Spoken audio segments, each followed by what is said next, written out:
Have you ever noticed how we seem to compartmentalize and chunk and carve up bits of our lives? That maybe we're a little bit different at work than we are at home?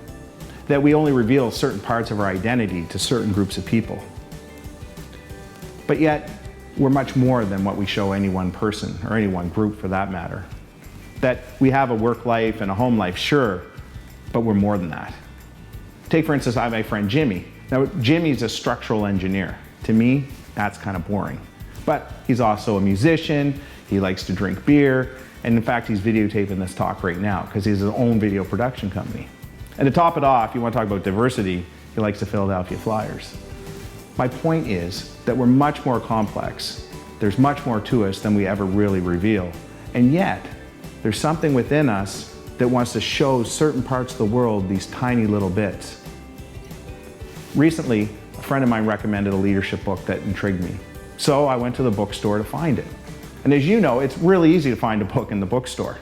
There's the gift section, the culinary section, the kids section, and of course where I need to go, the business section. And once you find the business section, even that's chunked up into little bits, management and leadership, etc. Find the leadership section, and what do you find? It's even chunked up by authors. So it's really easy to find specifically that one book that you're looking for. But when you step back and look at the store, there's a lot more to it than that one book. Same with our own lives. I've had the privilege over the last 18 years of coaching, consulting, training, and working inside all kinds of organizations. I work with small business leaders to corporate leaders and publicly traded companies. I work across sectors, across industry, from government to even not-for-profit. And as much as those businesses and organizations like to think of themselves as unique and very particular in their field, which a lot of them are, there's some real commonality that you start to see when you're inside these organizations. And what I still see, even with sort of the openness that people now have to ideas around empathy and strong leadership and caring, is that many managers and leaders still seem to manage very hard. In fact, they resist truly managing their people and really showing who they are and themselves at work. In other words, we might not even be sure if our manager even really cares whether we're successful or how we're doing.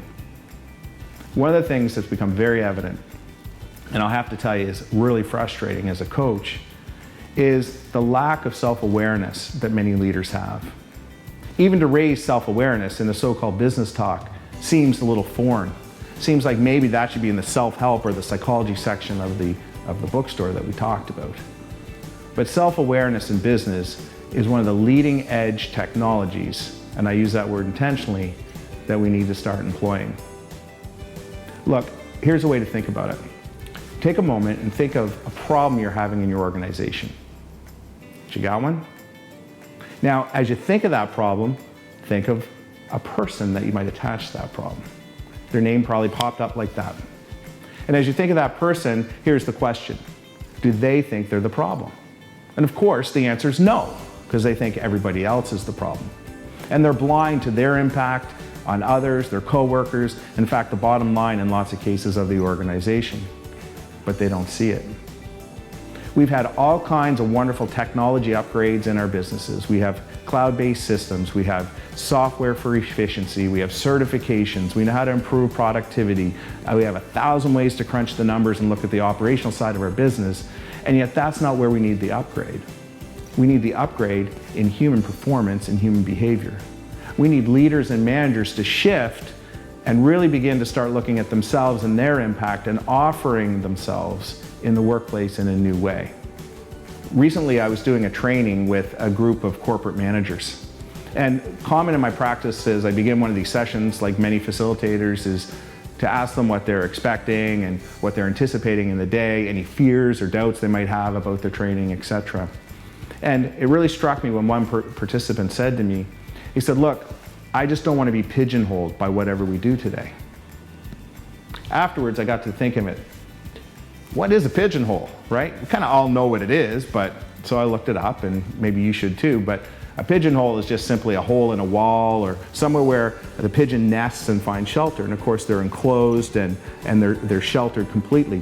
They're boxed in other words. And I've certainly had the experience of feeling pigeonholed, and so I assume probably you have as well. There's all kinds of ways that we may be pigeonholed. It could be by where we live, how we dress, might even be our profession or our job. You know, the accountant who must not like sports simply because they're an accountant, right? They must sit at home doing Sudoku and math puzzles. But we know that's not true. And even though we know that's not true, we still feel pigeonholed. In fact, when it happens, there's something within us, inside us, that just kind of screams against us, saying, that's not who I am. At least that's not the totality of who I am. You don't really know me. You don't really understand me. And we resist whatever test or indicators being presented to us, whatever sort of box we think somebody's trying to put us into. Could be during a performance evaluation. Could be during a work team project. Or it might even be the distant look in a friend or a spouse's eye. Because all the while we know that the one that's really pigeonholing us is ourself. If I think about my own sort of path, for example, and who I am, some of you watching this video today, in this moment, will know me as a minister in the United Church of Canada. You might have seen me preach a sermon or baptize your children or perform a wedding. Others will know me as a vice president of a publicly traded company in organizational performance in the oil sector. Yet others of you will know me as a volunteer or even as a neighbor. My children, they know me as a dad. My wife knows me as a husband and probably a few other things as well, but you'll have to ask her. Look, my point is that we're unique, we're diverse as individuals, as human beings, and we each have a lot to contribute to the world. I know there's lots of talks and lots of stress about finding your purpose and your path, and we'll talk about that another day. But look, for now, your purpose is pretty simple. It's what you've always been doing, and it's who you are and the totality of your humanness. So I urge you, please, don't rob the world, the community, your family, your workplace of who you are, of the unique contribution that you have to make and the difference that you can make. Just be you. It's okay. Remember, even pigeons fly.